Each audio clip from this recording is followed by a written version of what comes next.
लगाएगी लगाएगी ताकि पटियाला जेल के बाकी जो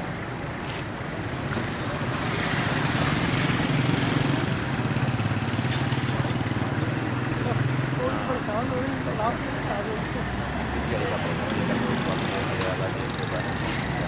और ऐसा लग रहा है कि वो जेल के अंदर जाना चाह रहा है पटियाला जेल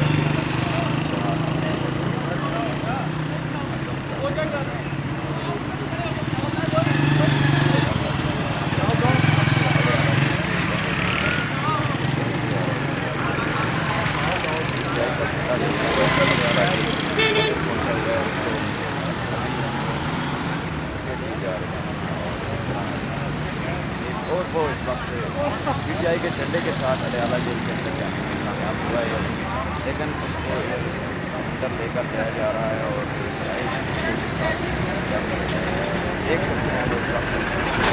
पीटीआई का झंडा लेकर पटियाला जेल के अंदर जाने में कामयाब